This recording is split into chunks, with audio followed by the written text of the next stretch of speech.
Hi guys, it's your one and only best favorite teacher. On this session, we'll be basically continuing with our series of sequences and series. Now, they're saying in a geometric series, the eighth term is 640. So it means to say when they're saying the eighth term, they're saying T8 is going to be equals to what? 640, right? And then they're saying the third term is 20. So the third term, it means that they're telling us to say our T3, which is the third term, right, is equals to what? It's equals to 20. And the sum of the n terms, which is representing the sum of the number of terms there, which is gonna be what? Which is gonna be Sn. The thing is what? Is 20,475. And then they're saying determine the value of n. Now in this question, they simply want the number of terms. So the number of terms, we know that it's represented by n. And what you're going to do from here, to those who don't know, the moment they are telling us about a geometric series, we know that the formula for the n term or the general term of a geometric series is given by what? It's given by Tn is equals to ar to the exponent of n minus 1. Now it means to say when they are saying T8, it means to say you're gonna write it like this. T8, it means that in a place of 8, in a place of n, you're simply gonna put 8. Then it will be equals to what? It will be ar, and then in the place of n, you put 8, it will be 8 minus 1. And then in a nutshell, we can see that our T8 here is going to be equals to ar to the exponent of 7. Because when we look at those exponents, when we say 8 minus 1, we're going to get 7, right? So I'm going to come back here and write T8, it's equals to what? It's equals to ar to the exponent of 7. And then they also told us that what? They told us that our T number 3, it's equals to 20. Now we're gonna also write the n term again. Tn is equals to ar to the exponent of n minus 1. And then you're gonna say T3, it's equals to, it means that in the place of n, I'm gonna put 3. So it will be ar to the exponent of 3 minus 1. And then in a nutshell, we know that our T3 is gonna be equals to what? Ar squared, because on the exponents, 3 minus 1, it will be 2. So you're gonna also come here and write T3, it's equals to what? It's equals to ar squared.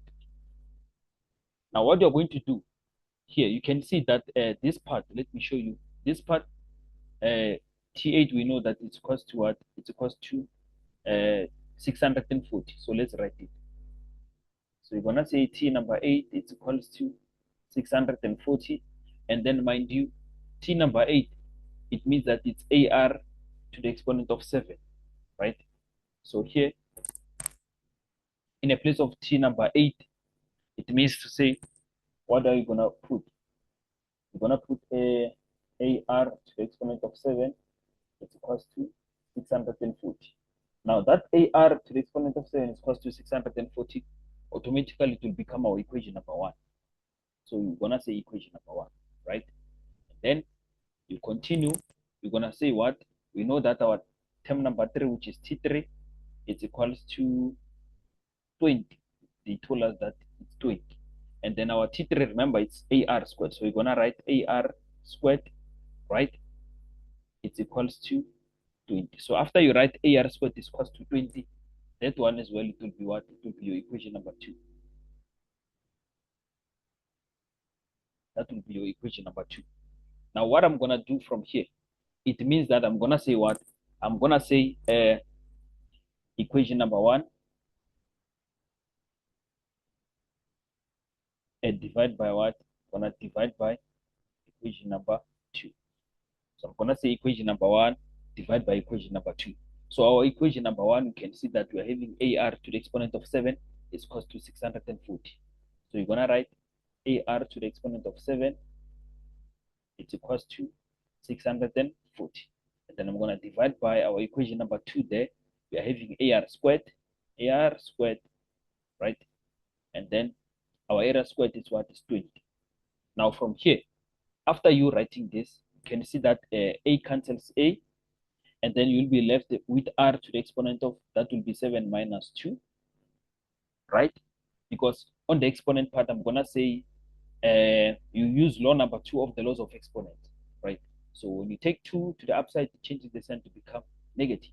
It's equals to, and then from here, what basically gonna do, I'm gonna say 640 all divided by 20. Now 640 all divided by 20 is 32. It's 32. I'm gonna write 32. Now as you continue to solve this question, what will happen? Remember previously, let's double check, we had r to the exponent of 7 minus 2. Now 7 minus 2 is 5. So it will be r to the exponent of 5 is equals to 32, right?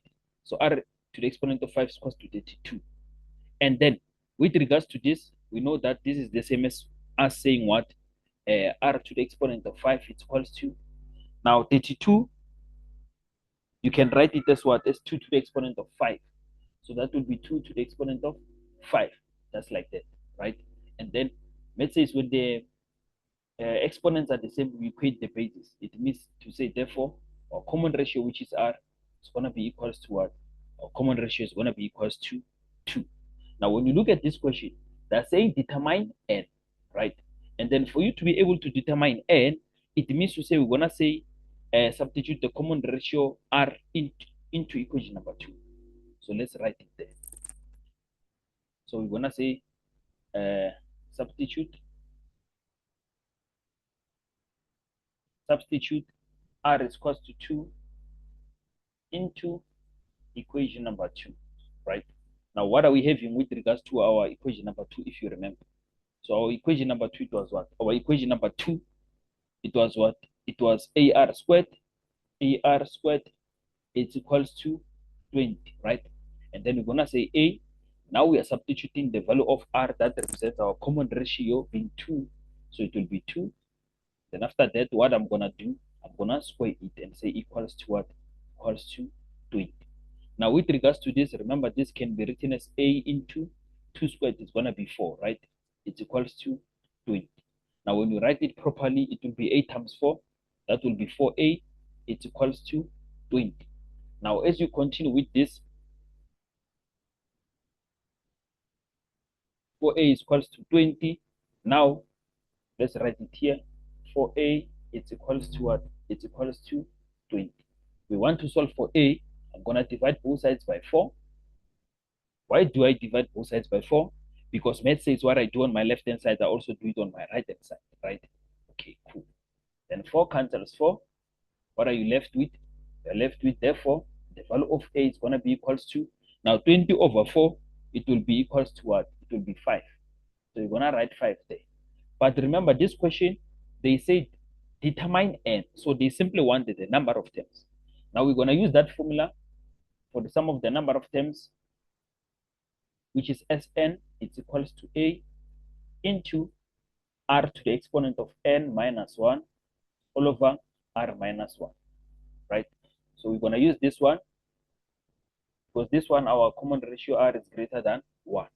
And then remember they gave me Sn, which is the sum of the number of terms. And then they told me to say our sum of the number of terms is how much here? There you go. Sn is equals to 20,475. Now in the place of Sn, you're going to write 20,475. So let's write 20,475. It's equals to, now we can see that our value for A is what? Our value for A is represented by 5. So you're going to write 5 into, our common ratio is given as 2. So it will be 2 to the exponent of n minus 1 all over, our common ratio again is 2. So it's 2 minus 1. So this will be 20,475. It's equals to, then this can be written as 5 into 2 to the exponent of what? Of n minus 1. Now let's write it here. So it's 20,475. It's equals to, let's double check.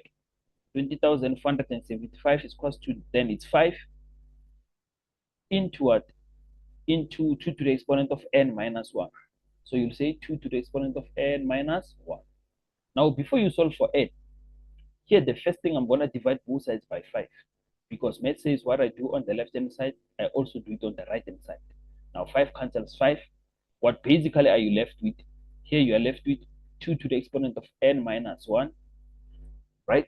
And then on the left hand side, I'm gonna say 20,475 divided by 5. What are you getting? 4,095. So you're gonna write 4,095 just like that. And then I'm gonna say 4,095. Remember, you're gonna take -1, you transpose it that side, changes the sign to become +1. It's equals to 2 to the exponent of n. Then from here, I'm gonna say 4,095 plus 1. That will be 4,096. It's equals to 2 to the exponent of n. Now I'm gonna say 4,096. It's a mass that I must write it with a base of what? With a base of 2. Now 4,096, when we are writing it with a base of 2, that is 2 to the exponent of 12. It's equals to, on the far right, we are having 2 to the exponent of n. Now when you arrive here, let's say when the bases are the same, you equate the exponent. Now this will be 12, it's equals to n. Therefore, your number of terms will be equals to 12. It means to say, since this question wanted us to determine n, which in this case n represents the number of terms, it means to say our number of terms is going to be how much? It's going to be the number that we recently got, now being number of terms is equals to 12. So that's how basically you deal with this question.